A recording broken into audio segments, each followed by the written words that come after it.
The state of nuclear power right now in the United States, it's getting pretty strange here. The nuclear power industry wants more of your tax dollars, it turns out. Kevin Kamps is with us, the radioactive waste specialist at Beyond Nuclear. BeyondNuclear.org is the website. You can tweet him at Beyond Nuclear as well. Kevin, welcome back. Hey, thanks, Tom. So the headline is Failing Nuclear Industry Pushing for $23 billion federal bailout. Why do they want my tax dollars? They're dying, and they love making huge money off the public and sticking it in their pocket. So this is their latest attempt on top of 62 years of massive subsidies for nuclear power, 77 years of massive subsidies for nuclear weapons.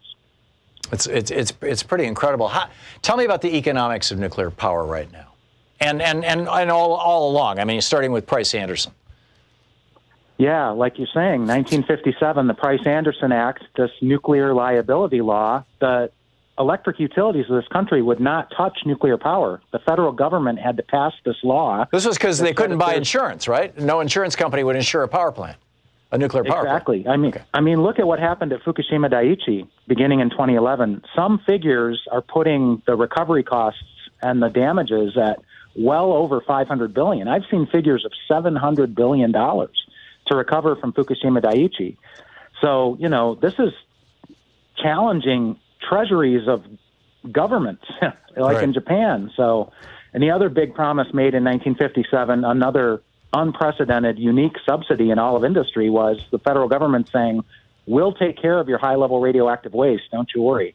And in a sense, that's an infinite price tag because it's deadly forever into the future. Yeah, for 1 million years anyway. So we have been subsidizing nuclear power from the get-go. Nuclear power is producing this insanely dangerous waste that we have not yet figured out what to do with or how or where to store. And the nuclear power plants themselves are getting old. And as they age, does that cause, I mean, do they get more efficient over time? You know, they no longer, the construction costs have presumably been paid off. You would think that once that's covered, that the electricity would get cheaper, or they would be less in need of government subsidies. Why now, and why $23 billion? They're breaking down. The maintenance and operating costs are through the roof. And so just to cover that alone, they're seeking these bailouts. They want to keep their profit margins up. Their executive salaries are off the charts. But the real issue is the safety risk. This is breakdown phase. And so you've got, in the United States, the oldest reactor fleet in the world, average 39 years old, supposedly licensed for 40 years of operations. But for the past 20 years, the Nuclear Regulatory Commission has been rubber stamping license extensions, first for 20 more years, that's 60 years of operations.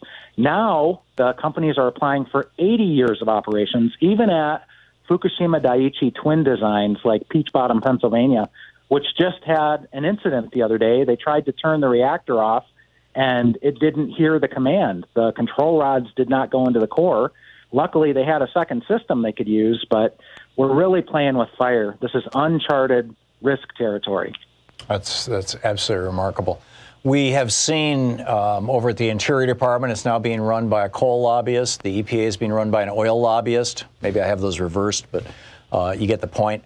The FCC is being run by a telco lobbyist. I mean, there's a long list. I mean, half a dozen agencies at least that Trump has put lobbyists in charge of. He's hired more than 170, I believe it is, lobbyists to work in senior positions across the government, all of them coming out of the industries that these agencies regulate.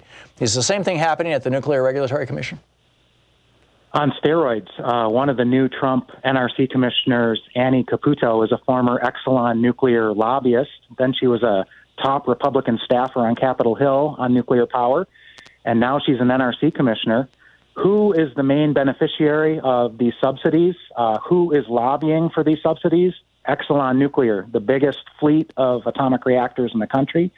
The other Trump addition to the NRC is David Wright from South Carolina, who presided over a $9 billion fiasco, lost to ratepayers, trying to build 2 new reactors in South Carolina that was abandoned midway.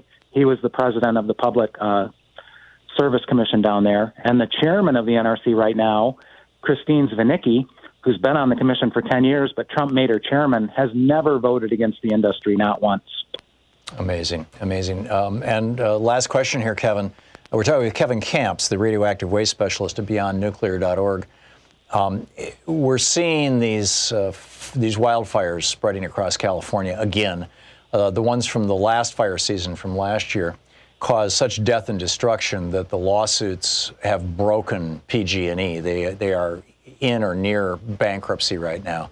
And now it's happening all over again, and they're shutting off power to millions of people because the power lines are old and aging. And as one federal judge said last week, in a ruling, PG&E gave $4.5 billion to their shareholders and executives rather than upgrading and modernizing their transmission systems and burying cables and things like that. So PG&E, I believe, is running the Diablo Canyon nuclear power plant, which is on a fault line and is one of these really old reactors. How could would a bankruptcy of PG&E, or the failure of PG&E more systemically, put the nuclear plants that they run or they administer at risk? What's the nature of that relationship between them and that nuclear power plant and any others that they run, and what does all this mean? Well, I guess what kind of safety shortcuts on maintenance and operations they're taking at Diablo Canyon. As you said, it's surrounded by earthquake fault lines, multiple ones. Here's one example.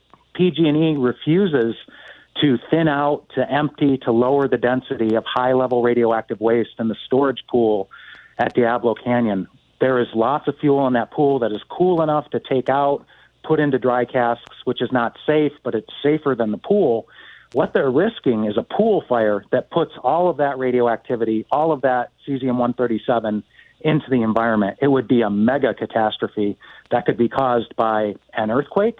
It could be caused by fire, and they're willing to take that risk.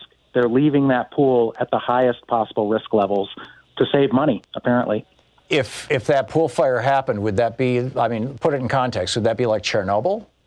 Or would it be like 7 Mile Island? It would be orders of magnitude worse. It'd be orders of magnitude worse than Fukushima, for example. Fukushima almost had a pool fire. It was sheer luck that it didn't. Mm-hmm. If it had, it would have been an order of magnitude worse than what we've seen at Fukushima. But there's way more waste in the Diablo Canyon pool than the one at Fukushima. So we're talking orders of magnitude worse than. Now, one of the main reasons Fukushima melted down was, there was an earthquake that was followed by a tsunami, and the tsunami, their backup power was diesel generators that were on the ground, and the quake knocked out the electricity to the nuclear power plant, which sounds kind of weird and ironic, but that's what happened. And then the water, the waves, swamped the diesel generators, and so lacking backup power, the nuclear power plant could not keep their own cooling systems operating properly, and they crashed and melted down. All these different reactors. Fact check me on that. Am I accurately describing that? And if so, B, then my question is, if they have a similar design at Diablo Canyon or any of the nuclear power plants in California, unless that's the only one left, if they have a similar design and they require external electricity to keep that pool from catching on fire or keep that plant from melting down, what happens? Is PG&E supplying the electricity through this aging grid that they're having to shut down and that keeps breaking and causing wildfires? What happens if a wildfire or something like that happens and power to Diablo Canyon gets cut off? No, you've got it. That's the situation. So an operating reactor, you have to cool that core, or within an hour or some few hours, the core will melt down. That's how much time you have once you lose the primary electric grid. And in this country, too, as documented by Senator Markey, we have infamous breakdowns of emergency diesel generators. So any combination, no matter how it happens, of losing the grid, losing the emergency diesels, you've only got hours to cool that core, or it's going to melt down. The pool, you have a longer fuse, but as we've seen, it took them 10 days to turn the lights back on in the control rooms at Fukushima Daiichi. You could have pool water boil away, exposing the fuel in the pool. It'll catch fire and burn like sparklers, releasing its cesium-137, up to 100% of it into the environment, which would be a mega or giga catastrophe. It would sterilize or render uninhabitable an area with a radius of what? Turning time zones into dead zones. I mean, the prevailing winds blow to the east, so a lot of the United States could be impacted depending on where it's blowing.